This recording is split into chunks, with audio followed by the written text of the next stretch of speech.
है welcome back. I am your Bhim sir from Bhim classes.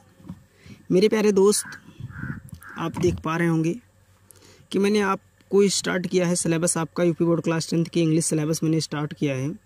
Chapter 1 जो है प्रोज सेक्शन का द एन्चेंटेड पूल, जो सी गोपालाचारी द्वारा लिखित है। तो मैंने उसको कुछ वीडियोज आपको दिया, अर्थ सहित एकदम से सिखाने का प्रयास मैं कर रहा हूँ। आप बढ़िया से सीखिएगा, किताब बगल में रखिएगा, जिससे कि मैं जो पढ़ा रहा हूँ आप उसको तुरंत समझ सकें। और आज की वीडियो कुछ लंबी हो सकती है, इसलिए पूरे वीडियो में अंत तक बने रहिए, तभी समझ में आएगा।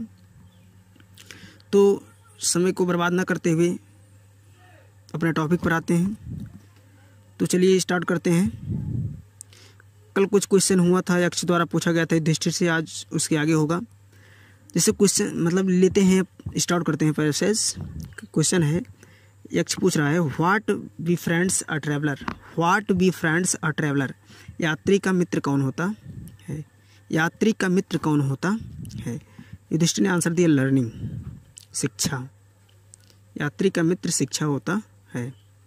Who is the friend of one who stay at home. Who is the friend, अगला क्वेश्चन है, who is the friend of one who stay at home. घर पर रहने वाले का साथी कौन होता है? मित्र कौन होता है? घर पर रहने वाले का साथी कौन होता है? मित्र कौन होता है? तो युधिष्ठिर ने आंसर दिया द वाइफ, पत्नी। आंसर क्या था? पत्नी। घर पर रहने वाले का साथी पत्नी होती है, मित्र पत्नी होती है। ठीक है। अगला क्वेश्चन पूछा यक्ष ने, who accompanies a man in death. Who accompanies a man in death. मृत्यु में साथ कौन देता है? मृत्यु में एक व्यक्ति का साथ कौन देता है मृत्यु के समय? तो युधिष्ठिर ने आंसर दिया धर्म। क्या? धर्म। That alone accompanies the soul in its solitary journey after death.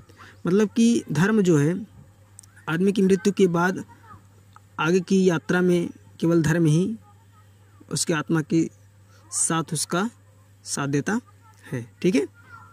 अगला क्वेश्चन है, which is the biggest vessel. Which is the biggest vessel, सबसे बड़ा बर्तन कौन सा है? यक्ष ने पूछा कि युधिष्ठिर से पूछा कि सबसे बड़ा बर्तन कौन सा है? Which is the biggest vessel. तो युधिष्ठिर ने तुरंत जवाब दिया पृथ्वी, अर्थ। उन्होंने क्या कहा? द अर्थ, मतलब कि पृथ्वी। इसी लाइन में है which contains all with in itself it is the greatest vessel. कि पृथ्वी मतलब कि सबसे बड़ा बर्तन है, जो कि अपने अंदर सबको समाहित करने की क्षमता रखती है, सबको समाहित की हुई है, अपने में सब कुछ संजोए हुए है। यही पृथ्वी सबसे बड़ा बर्तन है। तो यक्ष ने अगला क्वेश्चन पूछा, what is happiness. What is happiness, प्रसन्नता क्या है? क्या पूछा? प्रसन्नता क्या है? व्हाट इज़ हैप्पीनेस, प्रसन्नता क्या है? तो युधिष्ठिर ने आंसर दिया happiness is the result of good conduct. Happiness is the result of good conduct. अच्छे आचरण का परिणाम ही प्रसन्नता है। मतलब कि अच्छे चरित्र का परिणाम जो रिजल्ट है वही प्रसन्नता है, खुशी है। तो अगला क्वेश्चन यक्ष ने पूछा, what is that by giving up which man becomes loved by all. What is that by giving up which man becomes loved by all. वह क्या चीज़ है जिसको त्याग देने से सबको स्नेह प्राप्त होता है, सबको प्रेम प्राप्त होता है, सबका प्यारा हो जाता है, प्रिय हो जाता है। वह कौन सी चीज़ है जिसको त्याग दो तो सबके प्रिय हो जाते हैं? तो युधिष्ठिर ने आंसर दिया प्राइड, घमंड। प्राइड का मतलब घमंड। For if man gives up being proud he will be loved by all. यदि मनुष्य घमंडी होना छोड़ दे, घमंड को त्याग दे, तो उसे सबका स्नेह मिलने लगेगा, अर्थात वो सबका प्यारा हो जाएगा, सबके लिए प्रिय हो जाएगा। केवल घमंड को त्याग दे, छोड़ दे। ठीक है। अगला क्वेश्चन कह रहे हैं, what is the loss which yields joy and not sorrow. What is the loss which yields joy and not sorrow. अगला क्वेश्चन है कि किसका नाश होने, मतलब किस चीज़ के नाश होने से आनंद बढ़ता है, दुख नहीं। वह कौन सी चीज़ है जो समाप्त हो जाती है, नष्ट हो जाती है तो आनंद ही बढ़ता है, दुख नहीं बढ़ता? तो युधिष्ठिर ने आंसर दिया एंगर। एंगर का मतलब होता है क्रोध। एंगर का मतलब क्रोध। फिर इसी लाइन में कह रहा है, if we give up being angry, if we give up being angry we will no longer be subject to sorrow. अगर जो है क्रोध, यदि हम क्रोधी होना छोड़ दें, क्रोध को त्याग दें, तो दुख में फंसे नहीं रहेंगे, तो हमेशा हम सुखी रहेंगे। केवल क्रोध को त्याग दो, हम कभी दुखी नहीं होंगे, हमें कभी दुख नहीं होगा। तो आगे देखते हैं। मैंने बताया कि वीडियो कुछ लंबी हो सकती है, इसलिए आप वीडियो में अंत तक बने रहिए। आगे देखिए, what is that by giving up which man becomes rich, what is that by giving up which man becomes rich, मतलब कि वह क्या चीज़ है, वो ऐसी क्या चीज़ जिसको छोड़ देने से, जिसको त्याग देने से मनुष्य धनवान हो जाता है, वह कौन सी चीज़ है जिसको त्याग देने से मनुष्य धनवान हो जाता है। यक्ष ने युधिष्ठिर से क्वेश्चन किया तो युधिष्ठिर ने आंसर दिया डिजायर। डिजायर का मतलब होता है इच्छा, डिजायर का मतलब इच्छा अर्थात लालच। ठीक, यदि इंसान, इसी में जो है अभी आगे कह रहा है, देखिए, if man gives up being greedy, लालच मतलब कि ही विल बिकम वेल्दी। यदि व्यक्ति जो है लालच को त्याग दे, लालची स्वभाव को त्याग दे, लालची स्वभाव को छोड़ दे तो वह धनवान हो जाएगा, वह धनवान हो जाएगा। अगर मतलब कि इसमें कह रहा है कि यदि व्यक्ति लालची होना छोड़ दे, मतलब लालच ना करे तो धनवान हो सकता है, अगर लालच करेगा तो कभी जीवन में धनवान नहीं हो सकता। युधिष्ठिर ने ये उत्तर दिया था। आगे देखिए, what makes one a real brahmin, what makes one a real brahmin, is it worth, comma, good conduct और लर्निंग, आंसर डिसिसिवली। ठीक है, तो आगे कह रहा है, मतलब कि इसमें यक्ष ने पूछा कि जो है कोई रियल ब्राह्मण जो है, वास्तविक ब्राह्मण कैसे बनता है, कोई भी वास्तविक ब्राह्मण कैसे बनता है, क्या यह जन्म अच्छा आचरण ज्ञान है, मतलब कि क्या कि वास्तविक ब्राह्मण बनने के लिए अच्छा आचरण या ज्ञान है, या फिर जन्म से ही ब्राह्मण होता है, स्पष्ट रूप से बताओ, यही क्वेश्चन पूछा था यक्ष ने। तो युधिष्ठिर ने उत्तर दिया, worth and learning do not make one a brahmin, good conduct Elon does. तो उन्होंने आंसर दिया, जन्म और ज्ञान से कोई ब्राह्मण नहीं होता, जन्म से कोई ब्राह्मण नहीं होता, ज्ञान से कोई ब्राह्मण नहीं होता बनता, केवल अच्छा आचरण ही किसी को ब्राह्मण बनाता है। उन्होंने कहा कि न जन्म से कोई ब्राह्मण होता है, न ज्ञान से कोई ब्राह्मण होता है, चाहे चारों वेद का ज्ञाता ही क्यों ना हो, ब्राह्मण नहीं हो सकता जब तक उसके पास अच्छा आचरण न हो। अच्छे आचरण से ही व्यक्ति ब्राह्मण बनता है, रियल ब्राह्मण बनता है। तो आगे देखिए, however learned a person may be he will not be a brahmin without giving up bad habit, without giving up bad habit. यदि जो है कोई मनुष्य कितना ही ज्ञानी क्यों ना हो, कोई भी मनुष्य अगर कितना भी ज्ञानी क्यों ना हो, वह तब तक ब्राह्मण नहीं बन सकता।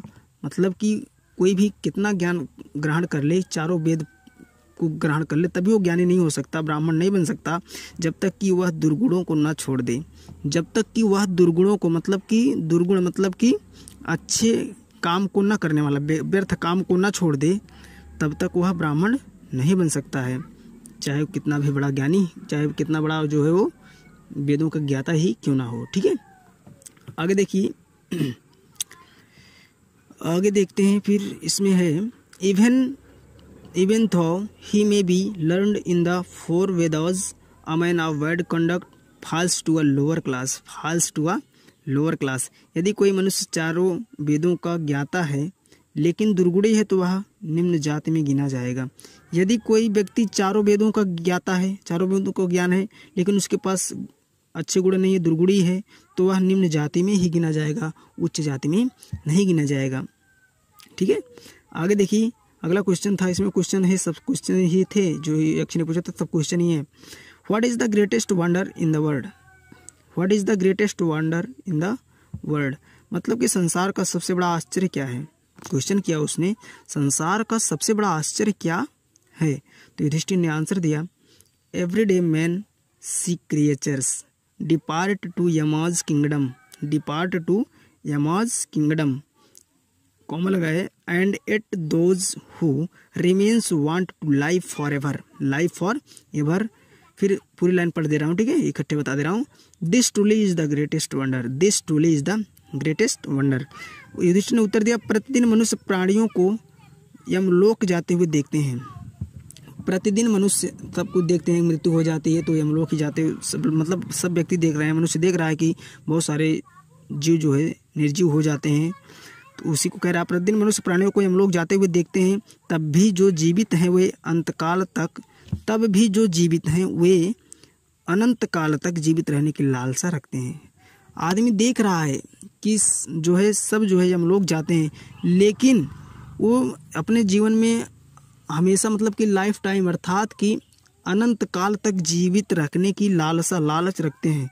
वास्तव में यही सबसे बड़ा आश्चर्य है। This truly is the greatest wonder. वास्तव में यही सबसे बड़ा आश्चर्य है। फिर आगे देखते हैं, वीडियो में बने रहिए। फटाफट आपको समझाने का पूरा बेहतरीन प्रयास किया जाएगा, क्योंकि मैंने बताया कि वीडियो लंबी हो सकती है। आगे देखिए, आज लगभग 2 पैसेज इसमें लिया जा रहा है। आगे कह रहा है 10 मीन्स इस प्रकार होता है, the Yaksha put many questions and Yudhishthira answered them all. The Yaksha put many questions and Yudhishthira answered them all. इस प्रकार यक्ष ने अपने प्रश्न किए और युधिष्ठिर ने उन सब का उत्तर दिया। युधिष्ठिर उनके सारे प्रश्नों का उत्तर दिया। In the end the Yaksha asked. अंत में यक्ष ने पूछा, कहा, ओ किंग, हे राजन, one of your dead brothers can now be revived.